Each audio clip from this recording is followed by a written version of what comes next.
ونستعينه ونستغفره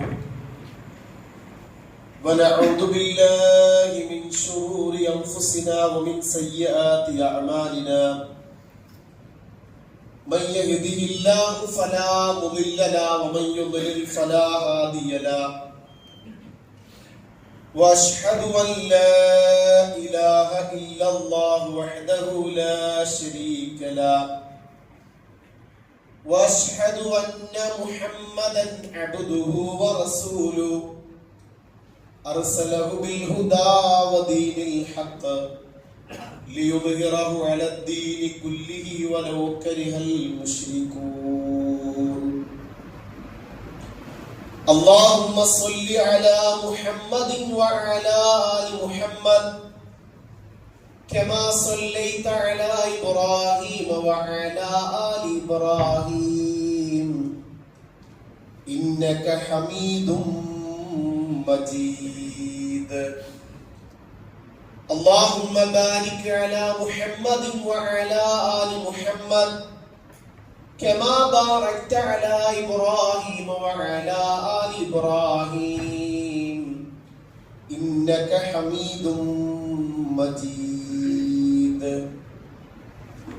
أما بعد فإن أصدق الحديث كتاب الله وخير الهدي هدي محمد صلى الله عليه وسلم وشر الأمور محدثاتها وكل محدثة بدعة وكل بدعة ضلالة وكل ضلالة في النار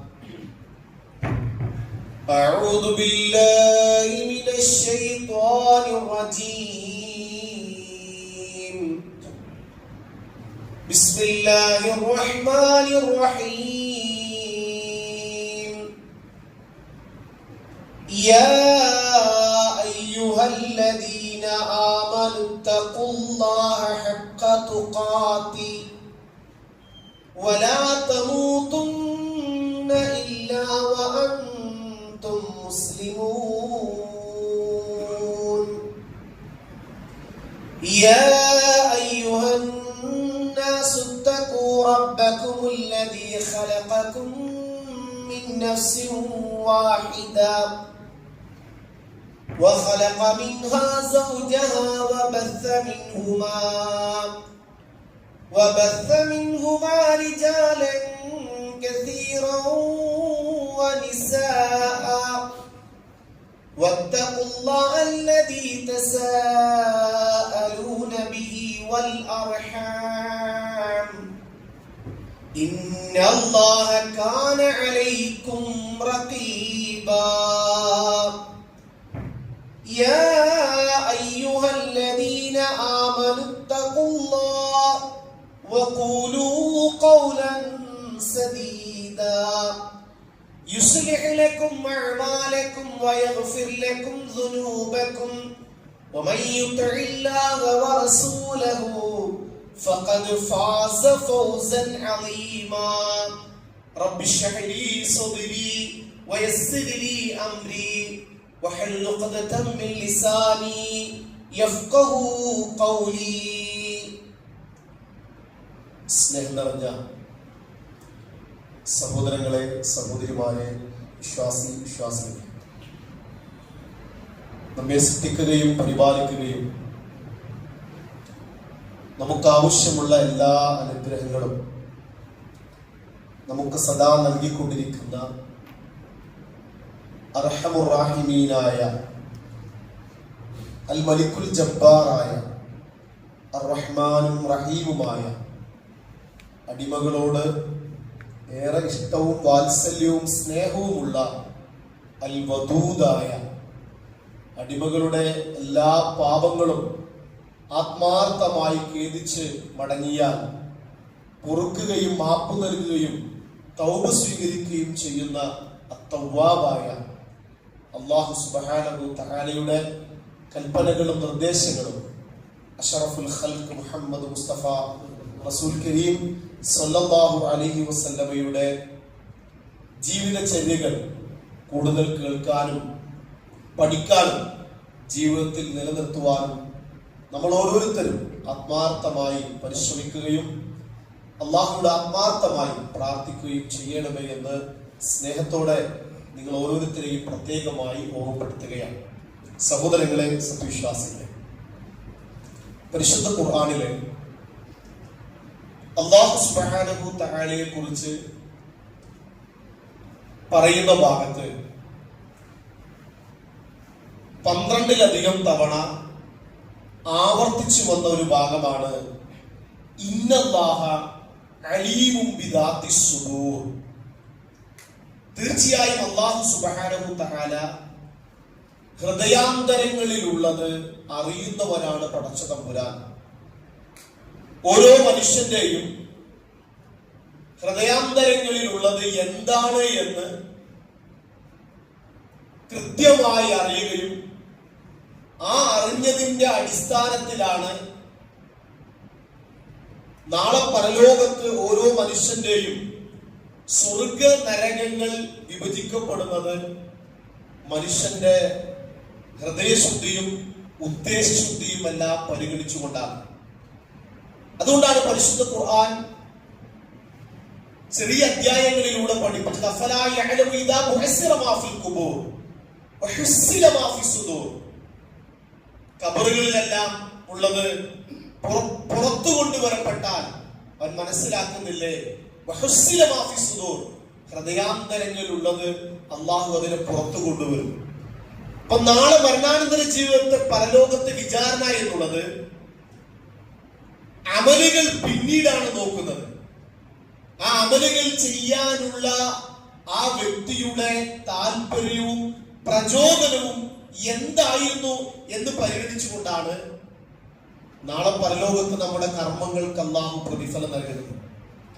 അതുകൊണ്ട് എന്റെ പ്രിയപ്പെട്ട സഹോദരങ്ങളെ, വിശ്വാസികളെ, നമ്മുടെ ഏത് അമലുകളാകട്ടെ, ചെറുതും വലുതുമായ അമലുകളെല്ലാം അല്ലാഹുവിന്റെ പ്രതിഫലം ആഗ്രഹിച്ച് ഞാൻ ഇവിടെ നിർവഹിക്കുന്ന ഈ അമലുകൾക്ക് മരണാനന്തര ജീവിതത്തിൽ വിചാരണയ്ക്ക് വിധേയമാക്കപ്പെടുമ്പോ അത് അല്ലാഹുവിന്റെ അടുക്കൽ ഒരു പുണ്യമായി, നന്മയായി, പരലോകത്തിന്റെ സ്വർഗത്തിലേക്ക് എത്തുന്ന അമലുകളാക്കി എന്റെ പ്രവർത്തനങ്ങൾ മാറണമേ എന്ന ഉദ്ദേശശുദ്ധിയോടുകൂടി വേണം നമ്മൾ ഓരോ കർമ്മങ്ങളും നിർവഹിക്കാൻ. നമ്മുടെ ഉദ്ദേശശുദ്ധി എങ്ങാനും നഷ്ടപ്പെട്ടു പോയാൽ നമ്മൾ അമലുകൾ ചെയ്യുന്നുണ്ടാകാം, വലിയ വലിയ അമലുകൾ നമ്മൾ ചെയ്യുന്നുണ്ട്. പക്ഷേ ആ അമലുകൾ നമ്മുടെ ഉദ്ദേശശുദ്ധി മാറിപ്പോയത് കൊണ്ട്, നമ്മുടെ നിയ്യത്ത് മാറിപ്പോയത് കൊണ്ട് ആ അമലുകളെല്ലാം നഷ്ടപ്പെട്ട് പരാജിതരായി ഒരുപക്ഷെ നരകം വരെ ലഭിക്കാൻ കാരണമാകും എന്നുള്ളതാണ്. അതുകൊണ്ടാണ് നബി സല്ലല്ലാഹു അലൈഹി വസല്ലമ ഹിജ്റയ്ക്ക് പോകുന്ന വേളയിൽ സ്വഹാബത്തിന് കൊടുത്ത വളരെ പ്രഗൽഭമായ, പ്രസിദ്ധമായ ഒരു ഹദീസുണ്ട്. ഇമാം ബുഖാരി റഹ്മത്തുള്ളാഹി അലൈഹി തന്റെ സ്വഹീഹ് ബുഖാരിയിൽ ഒന്നാമതായി ആ ഹദീസാണ് കൊടുത്തിട്ടുള്ളത്. ഇന്നമൽ അഅ്മാലു ബിന്നിയ്യ വ ഇന്നമാ ലികുല്ലി ഇംറിഇൻ മാ നവ. ഓരോരുത്തരുടെയും അമലുകൾ അല്ലാഹു പരിഗണിക്കുന്നത് അവരുടെ ഉദ്ദേശശുദ്ധി അനുസരിച്ചുകൊണ്ടാണ്, നിയ്യത്തുകൾ പരിഗണിച്ചുകൊണ്ടാണ്. വ ഇന്നമാ ലികുല്ലി ഇംറിഇൻ മാ നവ. അതുകൊണ്ട് ഓരോ മനുഷ്യനും എന്താണോ അവർ ഉദ്ദേശിച്ചത് അത് അവന് ലഭിക്കും എന്നുള്ളതാണ്. നബി സല്ലല്ലാഹു അലൈഹി വസല്ലമ ആ ഹിജ്റ പോകുന്ന സഹാബികൾക്ക് പറഞ്ഞു, ഫമൻ കാനത് ഹിജ്റതുഹു ഇലല്ലാഹി വ റസൂലിഹി ഫകാനത് ഹിജ്റതുഹു ഇലൈഹി. ഒരാൾ അല്ലാഹുവിലേക്കും അവന്റെ റസൂലിന്റെയും കൽപ്പനാ നിർദ്ദേശപ്രകാരമാണ് പരലോകത്തെ പ്രതിഫലം ആഗ്രഹിച്ചുകൊണ്ടാണെങ്കിൽ അതവൻ ലഭിക്കും.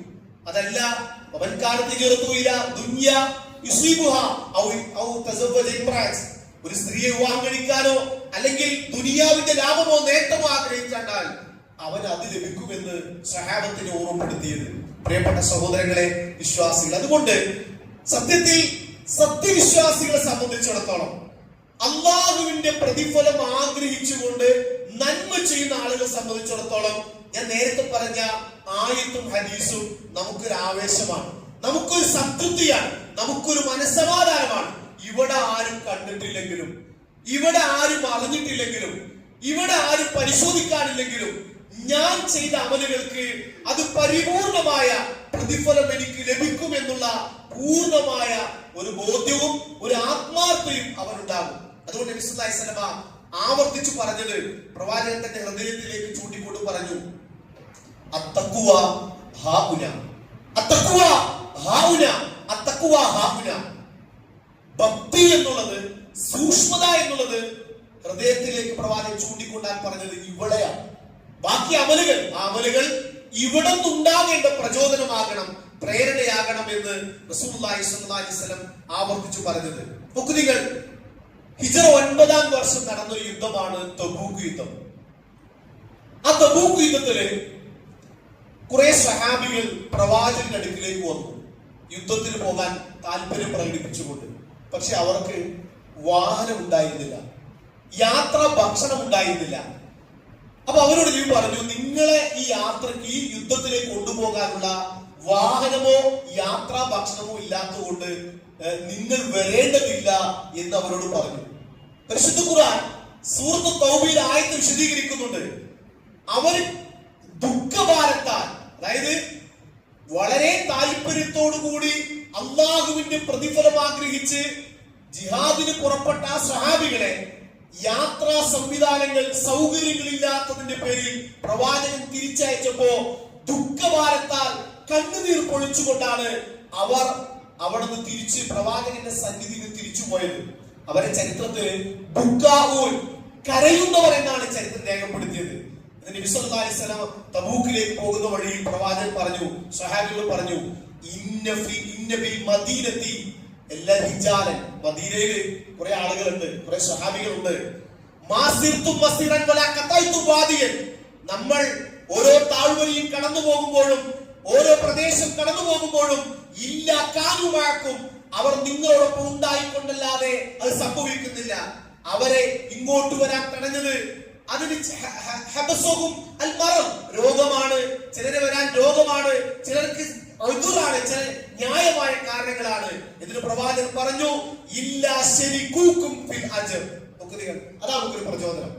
അവർ വന്നില്ല, പക്ഷേ വരാതിരുന്നിട്ട് എന്താണ് അവർക്ക് വരാതിരിക്കാനുള്ള തടസ്സം? അവർക്ക് യാത്രാ വാഹനമല്ല, ഭക്ഷണമല്ല, പക്ഷെ നീയും വരണമെന്ന് അതീവ താല്പര്യം ഉണ്ടായിരുന്നു. പക്ഷെ അല്ലാഹു നേരത്തെ നമ്മൾ പറഞ്ഞത് ഇന്നഹു അലീമും ബിദാത്തി സുദൂർ, ഹൃദയാന്തരങ്ങളിലുള്ളത് അറിയുന്നവനാണ് പടച്ച തമ്പുരാൻ. ഹൃദയാന്തരങ്ങളെ പരിഗണിച്ചുകൊണ്ട്, ഉദ്ദേശത്തെ പരിഗണിച്ചുകൊണ്ടാണ് അള്ളാഹു അവർക്ക് പ്രതിഫലം നൽകുന്നത്. അതുകൊണ്ട് റസൂൽ സല്ലല്ലാഹു അലൈഹി വസല്ലം അവർക്ക് സന്തോഷ വാർത്ത അറിയിച്ചു, ഈ യുദ്ധത്തിൽ പങ്കെടുത്ത നിങ്ങളെ പോലെ അവർക്കും അതിന്റെ പ്രതിഫലം ലഭിക്കും എന്നുള്ളത്. നോക്കൂ നിങ്ങൾ, പങ്കെടുക്കാതിരുന്നിട്ട് പോലും പങ്കെടുത്ത സഹാബികളുടെ അതേ പ്രതിഫലം നേടാൻ അവർ നിയ്യത്ത് കൊണ്ട് കഴിഞ്ഞു എന്നുള്ളതാണ്. അതാണ് നിയ്യത്തിന്റെ മഹത്വം, അതാണ് നിയ്യത്തിന്റെ പ്രാധാന്യം. അപ്പൊ നമ്മൾ ചെയ്യുന്ന ഓരോ അമലുകളും ആ ഒരു ഉദ്ദേശശുദ്ധിയോട് കൂടിയാണെങ്കിൽ സഹോദരങ്ങളെ, വലിയ വമ്പിച്ച നേട്ടങ്ങൾ നമുക്ക് നേടാം. നബി സല്ലല്ലാഹു അലൈഹി വസല്ലം ഒരിക്കൽ ഹദീസിൽ പറഞ്ഞു, ഒരാള് ഒരാൾ വിരിപ്പില് രാത്രി ഉറങ്ങാൻ പോയി. ആ ഉറങ്ങാൻ പോകുന്ന സമയത്ത് രാത്രി തഹജ്ജുദിന് ഉറങ്ങി എഴുന്നേറ്റ് നിസ്കരിക്കണമെന്ന ഉദ്ദേശത്തോടു കൂടിയാണ് ഒരാൾ ഉറങ്ങിയത്. അപ്പൊ നമ്മൾ സാധാരണ എന്ത് ചെയ്യും? അലാറം വെക്കും, അല്ലെങ്കിൽ ആരെങ്കിലും വിളിച്ചത് ഭാര്യയോട് പറയും, അല്ലെങ്കിൽ ഭർത്താവിനോട് പറയും, അല്ലെങ്കിൽ വീട്ടിലുള്ള അപ്പയോടോ ഒന്ന് എന്നെ വിളിച്ചു വിടണം എന്ന് പറയും, അല്ലെങ്കിൽ മൊബൈലിൽ അലാറം വെക്കും. അപ്പൊ ഒരാൾ ആ ഉദ്ദേശത്തോടു കൂടി കടന്നു, പക്ഷേ അവിടെ സുബഹിയാകുന്നവർ ഉറങ്ങിപ്പോയി. ഒരുപക്ഷെ ക്ഷീണം കൊണ്ടായിരിക്കാം, അല്ലെങ്കിൽ അദ്ദേഹം അറിഞ്ഞില്ല, എണീക്കാൻ അദ്ദേഹത്തിന് കഴിഞ്ഞില്ല, രോഗമായിരിക്കാം, ക്ഷീണമായിരിക്കാം, അല്ലെങ്കിൽ ആ ഉറക്കം അദ്ദേഹത്തെ അതിജയിച്ചു. നബി സല്ലല്ലാഹു അലൈഹി വസല്ലം പറയാൻ, കുത്തിബ ലഹു മാ നവാ, അവൻ എന്താണോ ഉദ്ദേശിച്ചത് അതിന്റെ പ്രതിഫലം അല്ലാഹുവിനെ രേഖപ്പെടുത്തി വെച്ചാൽ രാത്രി നിസ്കരിച്ച കൂലി അല്ലാഹു അവന് കൊടുക്കുന്നത്.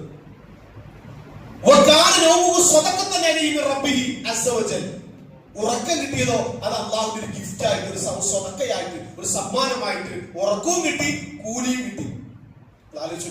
ഇപ്പൊ സ്ഥിരമായി നിസ്കരിക്കുന്ന ആൾക്കാർ ഒരു പക്ഷെ എന്തെങ്കിലും യാത്രയോ അല്ലെങ്കിൽ എന്തെങ്കിലും ക്ഷീണമോ ഉണ്ടെങ്കിൽ സുന്നത്തോമിൽ ഏത് വിഷയമാകട്ടെ, ഏത് വിഷയമാകട്ടെ, അവിടെ ഉദ്ദേശ ശുദ്ധിക്കനുസരിച്ചാണ് പ്രതിഫലം.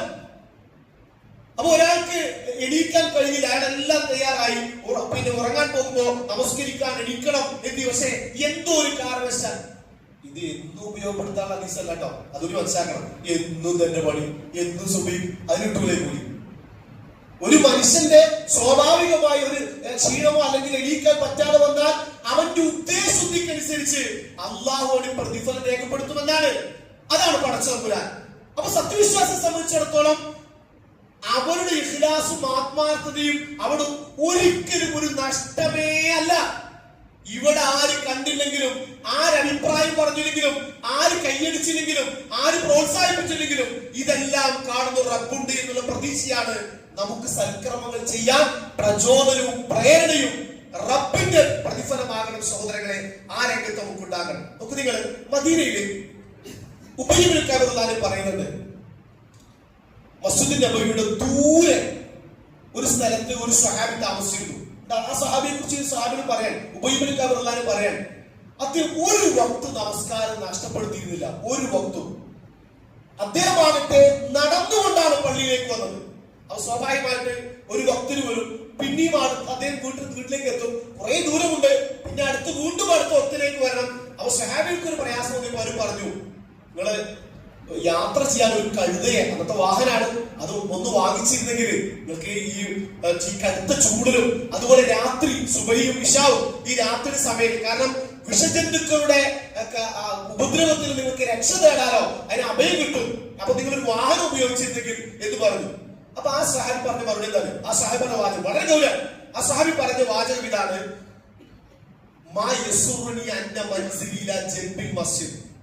എനിക്ക് എന്റെ വീട് ഈ പള്ളിയുടെ അടുത്താകുന്നത് എന്നെ സന്തോഷിപ്പിക്കുന്നില്ല.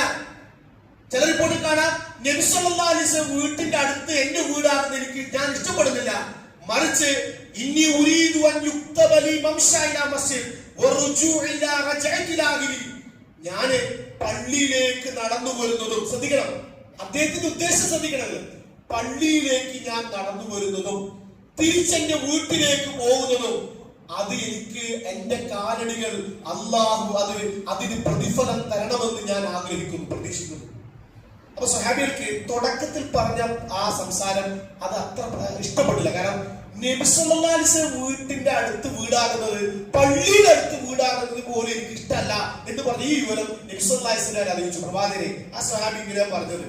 അപ്പൊ ആ സ്വഹാബിയെ റസൂലിനെ വിളിച്ചുകൊണ്ട് അദ്ദേഹത്തോട് ചോദിച്ചു, എന്താണ് അങ്ങനെ പറയാൻ കാരണം? അപ്പോഴാണ് അദ്ദേഹം വിശദീകരിക്കുന്നത്, എനിക്ക് എന്റെ ഈ നടത്തവും ഞാൻ തിരിച്ചു പോകലും എനിക്ക് അല്ലാഹുവിന്റെ പ്രതിഫലമായി രേഖപ്പെടുത്തണമെന്ന ആഗ്രഹത്തോടു കൂടിയാണ് ഞാൻ നടന്നു വരുന്നത്.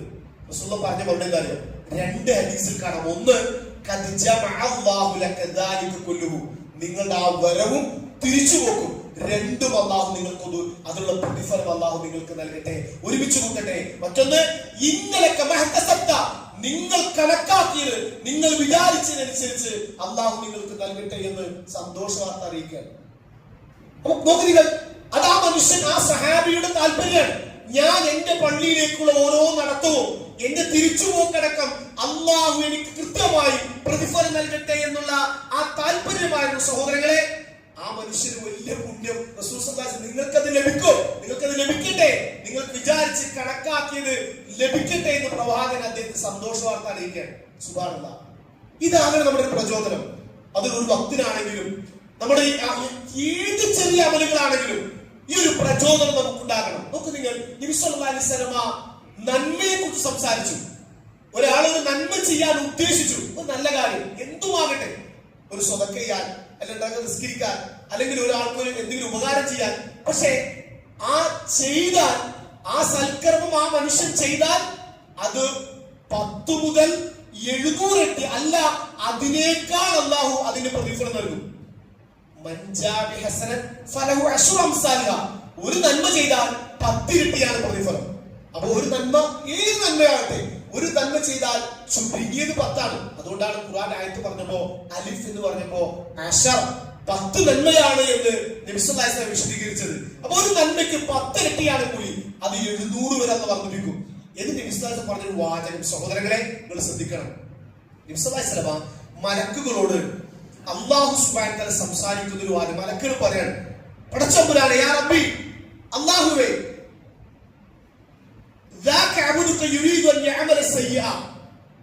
അടിമ ഒരു തെറ്റ് ചെയ്യാൻ ഉദ്ദേശിക്കുന്നുണ്ട്, മലക്കൾ അല്ലാതെ സംസാരിക്കാൻ ഒരു തെറ്റ് ചെയ്യാൻ ഉദ്ദേശിക്കുന്നുണ്ട്.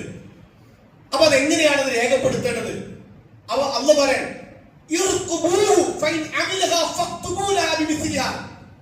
ആ അടിമ ഒരു തെറ്റ് ചെയ്യാൻ ഉദ്ദേശിച്ചിരുന്നില്ല, ചെയ്താൽ ഒരു തെറ്റ് ചെയ്താൽ അതൊരു തെറ്റായിട്ട് രേഖപ്പെടുത്തുക.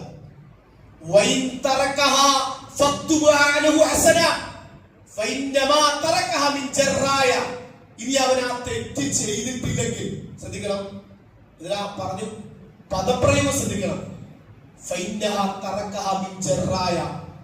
എന്നെ ഭയന്നിട്ട്, അള്ളാഹുവിനെ ഭയന്ന് ആ ചെയ്യാൻ ഉദ്ദേശിച്ച തെറ്റിൽ നിന്നും അവൻ മാറി നിന്നാൽ അവനൊരു നന്മയായി ഒരു പുണ്യമായി ചെയ്യാത്തതിൽ നിങ്ങൾ രേഖപ്പെടുത്തണം.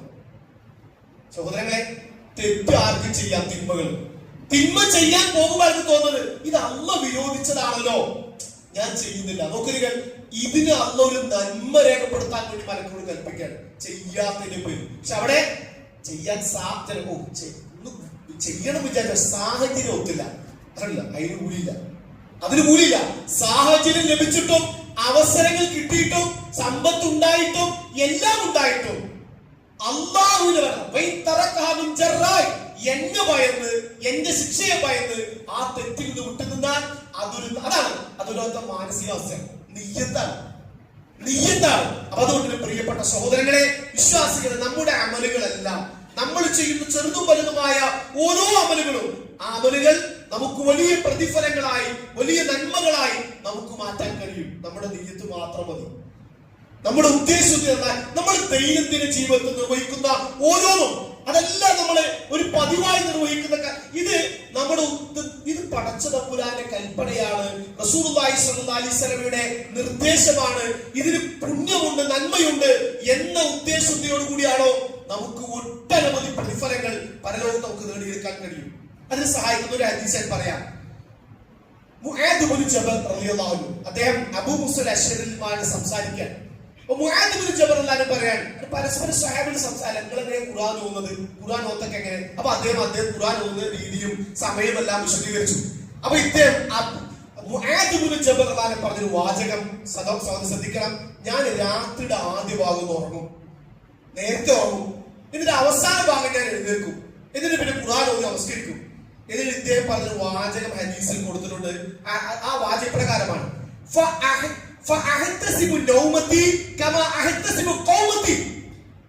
എന്റെ രാത്രി നമസ്കാരത്തിൽ എനിക്ക് നമസ്കാരത്തിന്റെ പ്രതിഫലം പ്രതീക്ഷിക്കുന്ന പോലെ ഞാൻ ഉറങ്ങുന്നതിലും അള്ളാഹുവിന്റെ പ്രതിഫലം പ്രതീക്ഷിക്കുന്നു.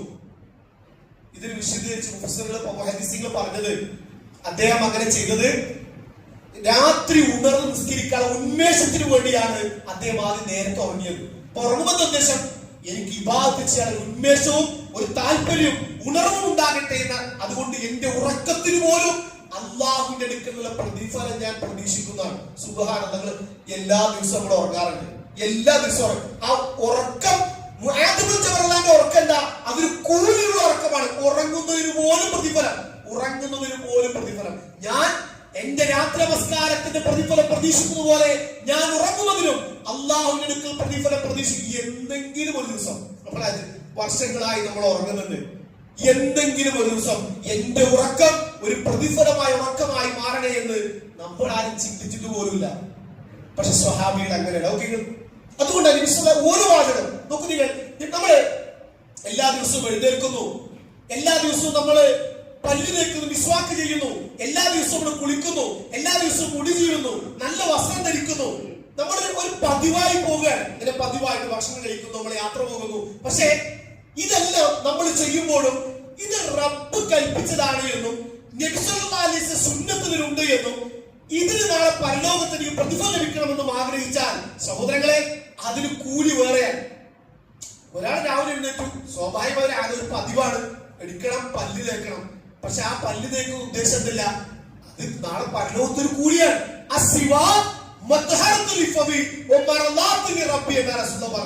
പല്ല് തേക്കല് അത് നിങ്ങളുടെ വായുടെ ശുദ്ധീകരണവും അള്ളാഹുവിന് ഇഷ്ടമാണ്. അള്ളാഹു എപ്പോഴെങ്കിലും പല്ല് തേക്കുമ്പോ എന്റെ റബ്ബിന് ഇഷ്ടപ്പെട്ട ഒരു കാര്യമാണ് ഞാൻ ഇപ്പൊ ചെയ്യുന്നത് എന്ന് ചിന്തിച്ചാൽ, ആലോചിച്ചാൽ അതിന് നിങ്ങൾക്ക് കൂലിയാണ്, അതിന് നന്മയാണ്. നോക്കൂ, നിങ്ങൾ നബി സല്ലല്ലാഹു അലൈഹി വസല്ലം പറഞ്ഞു, ഇപ്പൊ പ്രത്യേകിച്ച് സ്ത്രീകളെ സംബന്ധിച്ചിടത്തോളം വീടെല്ലാം അടിച്ചു വാരുന്നു, മുറ്റം അടിച്ചു വാരുന്നു, വൃത്തിയാക്കുന്നു. റസൂൽ പറഞ്ഞ ഹദീസ് ശ്രദ്ധപ്പെടുത്താൻ,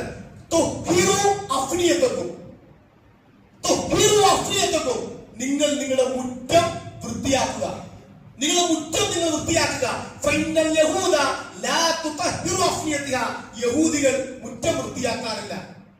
രണ്ട് പാടാതലുള്ളത്. ഒന്ന്, മുറ്റം വൃത്തിയാണെങ്കിൽ ഒരു വീടുള്ള ഒരു മനുഷ്യൻ അല്ലെങ്കിൽ വീട്ടുകാര് ആ വീട് പരിസരം മുറ്റത്ത് വൃത്തിയാക്കാന്നുള്ളത് റസൂലുള്ളാഹിന്റെ ഒരു കൽപ്പനയാണ്. അപ്പൊ നമ്മൾ വൃത്തിയാക്കുമ്പോ ഉമ്മ പറഞ്ഞു എന്താ ചെയ്യാ, അല്ലെങ്കിൽ ഭർത്താവ് പറഞ്ഞു എന്താ അടിച്ചു വാരും. പക്ഷെ ആ നെയ്യത്ത് എന്തായി? നെയ്യത്ത് ഇവരെ കൽപ്പന. ഇപ്പൊ എന്താ അടിച്ചു വാരി, ഇപ്പൊ എന്താ പറയാ, അമ്മായിമ്മ എന്താ പറയാ, വീട്ടുകാരെന്താ പറയാ, കർമ്മങ്ങൾ ചെയ്തു പ്രതിഫലം ഒട്ടും ഇല്ലതാണ്. നോക്കൂ നിങ്ങൾ, എന്നാൽ ഇത് റസൂലുള്ളാഹിന്റെ കൽപ്പനയാണ്, മുറ്റം വൃത്തിയാക്കുക, അതിന് കൂലിയായി. മറ്റൊന്ന്, ഇത് മറ്റുള്ള സമുദായത്തിന് വേറെ യഹൂദികൾ ചെയ്യാറില്ല, അതുകൊണ്ട് മുസ്ലിങ്ങളായ ആളുകൾ ചെയ്യണമെന്നാണ്. അപ്പൊ മറ്റു സമുദായങ്ങളിൽ വ്യത്യസ്തമാകാൻ അപ്പൊ രണ്ട് പ്രാധാന്യമാണ് ഹദീസിൽ പറഞ്ഞത്. ഒരു സഹാബി, നമ്മളെന്നും കൂടി ചെയ്യുവാറുണ്ട് അല്ലെ, എന്നും ഭംഗിയായി പോകുന്നു, കുളി എടുത്ത് കണ്ണാടിയൊക്കെ നോക്കി നമ്മൾ ചെയ്യുന്നു. എന്തെങ്കിലും മനസ്സിൽ ഇത് നിമിഷം നമ്മുടെ മുടിയൊക്കെ ഒന്ന് ചീവി ഒതുക്കാൻ റസൂൽ പഠിപ്പിച്ചുകൊണ്ടാണ് ഞാനൊന്ന് ചീവി ഒതുക്കുന്നത് എന്തെങ്കിലും വിചാരിച്ചാൽ ഈ 10-40 വർഷം ജീവിതത്തിന് നമുക്ക് കൂലി കിട്ടും, പ്രതിഫലം കിട്ടുന്നത്. അല്ലെങ്കിൽ ആ ജീവിതം നിൽക്കും. ഒരു സഹാബിയെ കണ്ടു, റസൂൽ ചോദിച്ചു അദ്ദേഹത്തോട്, മുടിങ്ങനെ പാറിപ്പറന്ന് അല്ലെ, ഇപ്പൊ അത് പാറിപ്പറക്കലാണ് ഫാഷൻ. നല്ലൊരു മുടിയെ കൊണ്ടുപോയിട്ട് 100-500 രൂപ കൊടുത്തിട്ട് അതിങ്ങനെ ചീവാത്ത പോലെ ആക്കി നിൽക്കുന്നതാണ് ഫാഷൻ. അത്തരം ഫാഷനുകൾ ആ നാട്ടിൽ കണ്ടപ്പോ പറഞ്ഞു, ഇത് ചീവി ഒതുക്കാൻ സാധനം കിട്ടിയില്ലേ, ഈ മുടി ഒന്ന് ചീവി ഒതുക്കാൻ പറ്റിയ സാധനമൊന്നും ഇല്ലെന്നേ എന്ന് അപ്പൊ അത് ചീവി ഒതുക്കൂടെ? അപ്പൊ മുടി ചീവി ഒതുക്കുക എന്നുള്ളത് സുന്നത്താണ് കൂട്ടെ, അതിന് കൂലിയുണ്ട്, നബിയുടെ സുന്നത്താണത്. പ്രവാചകൻ ആ സഹാബിയെ തിരുത്തിയാണ്. നല്ല പഴകിയ വസ്ത്രം, ദ്രവിച്ച വസ്ത്രം, അഴുക്കുള്ള വസ്ത്രം ധരിച്ച ഒരു സഹാബിയോട് പറഞ്ഞു, നമ്മള് എന്നും കുളിക്കലുണ്ട്, എന്നും നല്ല വസ്ത്രം അലക്കി തേച്ച് നല്ല വസ്ത്രം ധരിക്കലുണ്ട്, ഇത് ധരിക്കാൻ എനിക്കൊരു പ്രേരണ, ഇതിനെനിക്ക് പരലോകത്ത് കൂലി കിട്ടും. വൃത്തിയുള്ള വസ്ത്രം ധരിച്ച അല്ലാഹ്ക്ക് ഇഷ്ടമാണ്, വൃത്തിയോട് നടക്കാൻ അല്ലാഹ്ക്ക് ഇഷ്ടമാണ്. എന്നാണ് ഈമാന്റെ പകുതിയാണ് വൃത്തി എന്നാണ് പ്രവാചകൻ പഠിപ്പിച്ചത്. നോക്കൂ നിങ്ങൾ, അപ്പൊ ആ മുഷിഞ്ഞ വസ്ത്രം ആ സഹാബിയുടെ റസൂൽ പറയാൻ, നിങ്ങൾക്ക് ഈ ഡ്രസ്സ് കഴുകാനുള്ള ഒരു സംവിധാനമല്ലേ, ഈ ഡ്രസ്സ് കഴുകി വൃത്തിയാക്കുന്ന വെള്ളമോ സംവിധാനമോ ഇല്ലേ ചോദിക്കാൻ. നോക്കൂ നിങ്ങൾ, നബി സല്ലല്ലാഹു അലൈഹി വസല്ലം പറഞ്ഞു മറ്റേ ഹദീസ്. ഇപ്പൊ നമ്മള് സാധാരണ അല്ല, പൊതുവെ ആളുകൾ ഒന്ന് ഉച്ചയ്ക്ക് ഭക്ഷണം കഴിച്ചാൽ അല്പം ഉറങ്ങാറുണ്ട്, ഒരു അല്പസമയം. അത് ചിലപ്പോൾ ഡ്യൂട്ടിക്ക് പോകും, എല്ലാവരും അല്ല, സാധാരണ. പക്ഷെ ആ വിഷയത്തിൽ ഹദീസുണ്ട്, റസൂൽ പറയാ, നിങ്ങൾ ഉച്ചയ്ക്ക് ഉറങ്ങണേ. കൈലൂലെത്തുന്ന അറബി പറഞ്ഞാൽ ഉച്ച മണിക്കൂറുകളൊന്നും ഉറങ്ങണ്ട, ഒരു 5 മിനിറ്റ് 10 മിനിറ്റ് ഉറങ്ങിയാൽ അതിന് സുന്നത്തിന് കൂലി കിട്ടും. റസൂൽ പറയാണ്, നിങ്ങൾ ഉച്ചയ്ക്ക് ഉറങ്ങണേ, പിശാചുക്കൾ ഉച്ചയ്ക്ക് ഉറങ്ങാറില്ല. അപ്പൊ ഉച്ചയ്ക്ക് ഉറങ്ങാത്ത ആളുകളെ, ഇതുവരെ ഉറങ്ങാത്ത ആളുകളെ 2-3 മിനിറ്റ് ഒന്ന് കണ്ണടച്ചാല് ഇതിന് കൂലി കിട്ടും. കൽപ്പനക്രിയ. അതുകൊണ്ട് നിങ്ങൾ കാണാൻ ചില കോഴ്സുകൾ, പ്രത്യേകിച്ച് വിദേശ ആളുകളിലൊക്കെ ചില ഓഫീസുകളിലൊക്കെ ഒരു പവർ നാപ്പിംഗ്, ഒരു നാപ്പിംഗ് ഉണ്ട്. എന്താണ്? ഒരു അല്പസമയം ഒന്ന് ഫ്രഷ് ആകാൻ, ഒന്നുകൂടി ഒരു പുത്തൻ ഉണർവ് കിട്ടാൻ ഒരു അല്പസമയം ഉറങ്ങിയാൽ അത് സഹാബി ചെയ്യുമായിരുന്നു, റസൂൽ ചെയ്യുമായിരുന്നു. റസൂലിന്റെ സുന്നത്താണത്. അവസാനിക്കുക. അപ്പൊ ഇത്തരം നമ്മൾ നിത്യജീവിതത്തിൽ ചെയ്യുന്ന ഒട്ടനവധി നന്മകൾ. ഇപ്പൊ നോക്ക് നിങ്ങൾ, നമ്മുടെ ഭാര്യമാർ, ഉമ്മമാർ, സഹോദരിമാർ രാവിലെ എഴുന്നേറ്റത് മുതൽ എന്തെല്ലാം നന്മകൾ, എന്തെല്ലാം പുണ്യപ്രവർത്തനങ്ങൾ ചെയ്യാൻ അവരെ പ്രേരിപ്പിച്ച ഘടകം എന്താ? അത് നമ്മൾ ആലോചിക്കണം. അത് നമ്മൾ ചോദിക്കണം. എന്താണ് രാവിലെ എഴുന്നേൽക്കുന്നു, ഭർത്താവിനുള്ള ഭക്ഷണം എടുക്കുന്നു, അല്ലെങ്കിൽ വീട് വൃത്തിയാക്കുന്നു, അല്ലെങ്കിൽ കുട്ടികളെ നോക്കുന്നു, മറ്റു കാര്യങ്ങളൊക്കെ ചെയ്യുന്നു. ഇതെല്ലാം ഉദ്ദേശിച്ചത് എന്താ? ഒന്ന് അന്വേഷിച്ച് എന്താ ചെയ്യാ? എന്റെ ഗതികേട് 10-20 വർഷം എങ്ങനെ പോകുന്നു? അതിന് കൂലിയില്ല. 20 വർഷം ചെയ്ത് കൂലി പോയി. നിങ്ങൾ ആലോചിച്ചു. ആ ഭാര്യ, ആ ഉമ്മ പറയാണ്, ഭർത്താവിനനുസരിക്കലും ഭർത്താവിന്റെ വീട്ടുകാരെ ശ്രദ്ധിക്കലും മക്കളെ പരിപാലിക്കലും അവർക്ക് ഇതെല്ലാം അമ്മ ഏൽപ്പിച്ച ഉത്തരവാദിത്തമാണ്. അതൊരു അമാനത്താണ്. നാളെ പരലോകത്ത് ചോദ്യം ചെയ്യപ്പെടും. അതുകൊണ്ട് ഭംഗിയായും വൃത്തിയായും വെടുപ്പായും നല്ല രീതിയിൽ പരിഗണിക്കാനുള്ളത് എന്നിൽ അർപ്പിതമായ കടമയാണ്. ഇതെനിക്ക് പരലോകത്ത് കൂലി ലഭിക്കും. കുല്ലു മഅറൂഫിൻ സദഖ, എല്ലാ നന്മയും സ്വതക്കയായി തീരും പരലോകത്ത്. നിങ്ങൾ ചോദിക്കണം, അല്ല നിങ്ങളിപ്പോ എന്താ അങ്ങനെ ഭാര്യയോട്, അല്ല എന്താ മക്കളെ നിങ്ങൾ ചെയ്യുന്നത്? ഇത് അമ്മ കൽപ്പിച്ചാണ്, ഇത് റസൂൽ. ആ രീതിയിലാണ്. നിയ്യത്ത് മാറിയാല് ആളുകൾ ഇതിനെ അമല് ചെയ്യും. അശ്രദ്ധ കൊണ്ട് അമലുകൾ പോലും ഒരു ചരിയായി വരുന്നു, നിസ്കരിക്കുന്നു, അങ്ങനെ പോകുന്നു. ഇതൊരു മാറ്റല്ല അവര്. അപ്പൊ നമ്മുടെ പതിവ് ശീലങ്ങൾ പോലും ഇബാദത്താക്കി മാറ്റാൻ നമുക്ക് കഴിയും. നമ്മുടെ ഉദ്ദേശത്തിൽ കൊണ്ട്, നമ്മുടെ അശ്രദ്ധ കൊണ്ട് ഇബാദത്തുകൾ പോലും അത് ഒരു ശൈലി, പതിവ് ശൈലിയായിട്ട് ഒരു ആദത്തായിട്ട് മാറും. അപ്പൊ അതുകൊണ്ട് ശ്രദ്ധിക്കുക.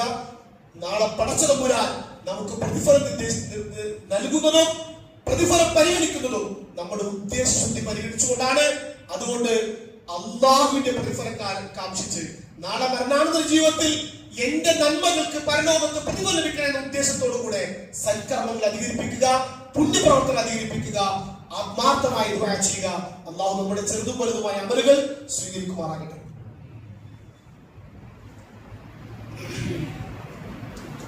അൽഹംദുലില്ലാഹി റബ്ബിൽ ആലമീൻ വസല്ലല്ലാഹു അലാ നബിയിനാ മുഹമ്മദിൻ വഅലാ ആലിഹി വസഹ്ബിഹി അജ്മഈൻ. അൽഹംദുലില്ലാഹി റബ്ബിൽ ആലമീൻ. സ്നേഹം നിറഞ്ഞ സഹോദരങ്ങളെ, വിശ്വാസികളെ,